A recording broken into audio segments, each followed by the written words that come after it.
भगवान की फैक्ट्री से तो बार बार निकल करके जन्म मरण के काल के मुंह में पीसते चले जा रहे हो। एक बार गुरु के फैक्ट्री में आकर के तो देखो। यही कारण है कि गुरु की इतनी महिमा है कि जिसे हम भगवान के अवतार कहते हैं, वो अभी गुरु के सामने कुर्सी छोड़ करके उठ करके खड़ा हो जाता है। श्री राम जी राज चला रहे हैं, राजसभा लगी हुई है। अचानक सूचना मिली कि गुरुदेव का पदार्पण हो रहा है, वशिष्ठ जी आ रहे हैं। राम जी ने क्या कहा, पहले राज चलाते हैं, बाद में मिल लेंगे। रामचरितमानस का प्रसंग क्या है, एक बार वशिष्ठ मुनि आए, जहां राम सुख धाम सुहाए। जहां श्री राम का सुखधाम सुखराज का चल रहा था, राम राज चल रहा था, अचानक सूचना मिली कि राज का चलाते चलाते राज दरबार में गुरुजी पधार रहे हैं। श्री राम जी ने ये नहीं कहा कि अभी मीटिंग चल रही है गुरुजी बाद में मिल लीजिएगा। कहा क्या, थोड़ा खेती कर लेते हैं। गुरु से मिलने में, गुरु का नाम लेने में भी लोग खेती गृहस्थी, बेटा पोता नाती नतनी कितना चीज बीच में बहाना लाता है, वो पूछिए मत। ये काम हो जाएगा तब गुरु का भजन करेंगे, वो काम हो जाएगा तब जा करके दीक्षा लेंगे, बेटा के शादी कर लेंगे तब दीक्षा लेंगे। तो बेटी लोग कहता है, हम लोग जब तो हजारों 22 साल से घूमते घूमते संतों के बीच में हो गए, मेरा 22वां साल चल रहा है, तो सोचिए कितने लोगों से मिले होंगे।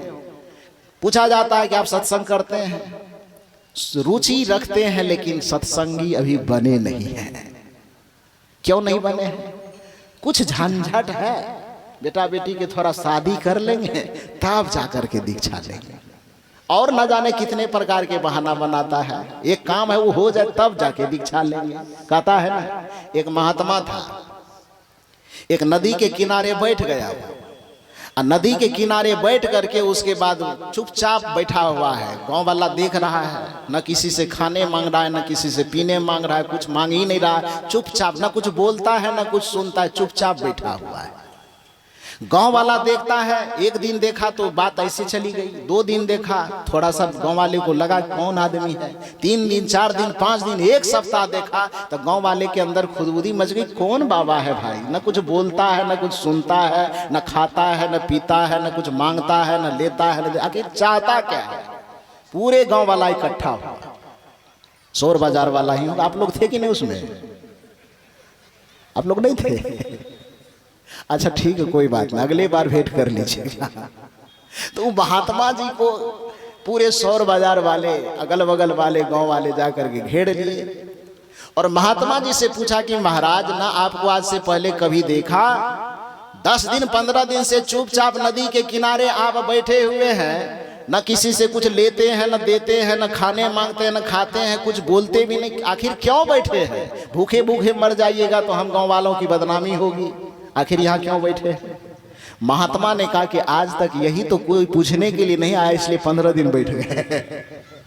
फर्स्टे दिन यदि आ जाता तो 1 दिन में मेरा काम हो जाता, लेकिन यह पूछने के लिए पूरे गांव वाले मिलके 15 दिन के बाद आया है। चलो 15 दिन के बाद ही से, लेकिन आ तो गया। यही चीज के लिए तो हम ये उटपटांग काम कर रहे थे, तो चुपचाप बैठे थे। पूरे गांव वाले ने मिल करके पूछा कि आखिर बैठे क्यों हैं?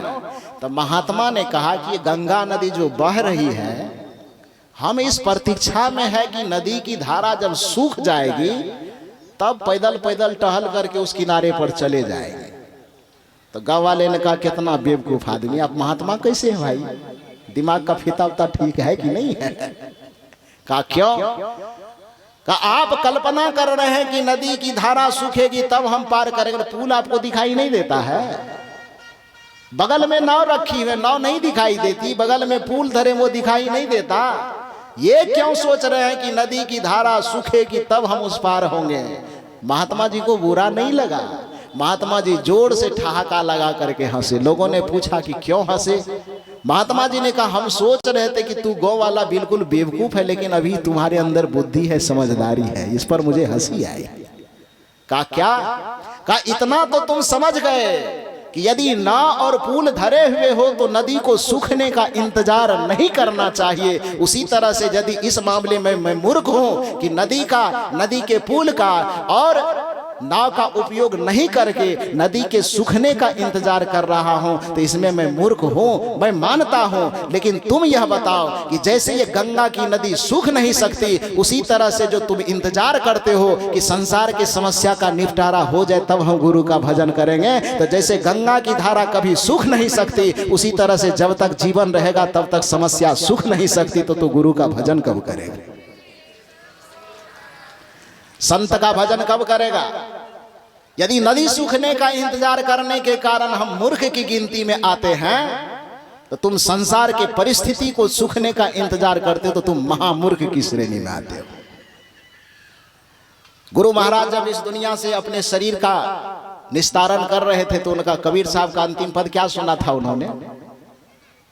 गुरु महाराज के जीवन चरित्र में आता है, सुकृत कर ले नाम सुमिरे ले। दो काम करो, एक शुभ कर्म करो, एक नाम जप सुमिरन करो, चिंतन करो गुरु से युक्ति जान करके। सुकृत कर ले नाम सुमिरे ले, को जाने कल की खबर नहीं, या जग में पल की खबर नहीं, या जग में पल की। शुभ काम करो और गुरु का सुमिरन करने में, संत का सुमिरन करने में, संत का साहचर्य प्राप्त करने में देरी मत करो, क्योंकि यह संत ही परमात्मा के सच्चे अवतार तो है ही, साथ साथ इस पूरे सृष्टि में परमात्मा का साक्षात्कार कहीं यदि हो सकेगा, जीवन में जब कभी भी हो सकेगा, तो वो संत के रूप में, संत के चेहरे में ही उस परमात्मा की झलक मिलेगी। आप कहें कैसे? तो कबीर साहब ने इसका प्रमाण दिया है कि संत पुरुष की आरसी, संतों की ही देह, लखा जो चाहे अलख को, तो इनमें लख ले।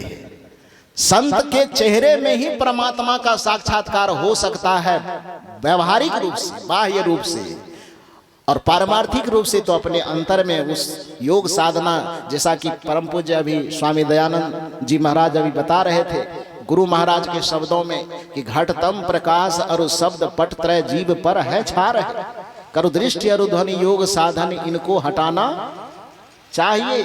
इनके हटे माया हटेगी, प्रभु से होगी एकता, फिर द्वैतता कछु नहीं रहेगी, असमनन दृढ़ चाहिए। तो अंतर जगत में परमात्मा का दर्शन तो उस आत्मदृष्टि से होगा, लेकिन व्यवहारिक दृष्टिकोण से बाहर में प्रत्यक्ष यदि परमात्मा का दर्शन कभी हो सकेगा तो संत के चेहरे में। क्यों? क्योंकि आपके हमारे पास चेहरा है कि नहीं? आपके पास हमारे पास चेहरा है कि नहीं? इसमें भी डाउट है, संदेह है कि है? थोड़ा टटोल के देख लीजिए, है कि नहीं है? है। लेकिन अपना चेहरा यदि हमारे पास है, कल्पना कीजिए कि इस संसार में दर्पण नाम की कोई चीज न होती, थोड़ी देर के लिए माइंड में सोच लीजिए कि आईना न होता, तो अपने अपने चेहरे से कौन कौन अवगत हो पाता? मेरी बात समझ रहे हैं? चेहरा हमारे पास है, सबके पास है, लेकिन सबके पास अपना चेहरा होने के बावजूद भी यदि इस संसार में दर्पण नाम की चीज ना होती, आईना नाम की चीज ना होती, तो क्या आप अपने चेहरे से अवगत हो पाते?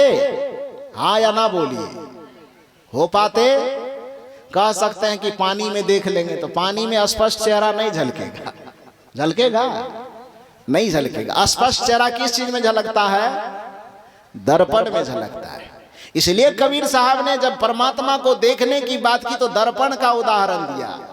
जो दर्शन को दिल चाहिए तब दर्पण मांजत रहिए, दर्पण का उदाहरण दिया कि यदि उस परमात्मा का दर्शन करना चाहते हो तो अपने चित्त रूपी दर्पण को हमेशा मांजते रहो, रगड़ते रहो, सत्संग सुन सुन करके, ध्यान कर कर करके चित्त के दर्पण को मांजो, और तब उस चित्त रूपी दर्पण में परमात्मा की झलक मिलेगी।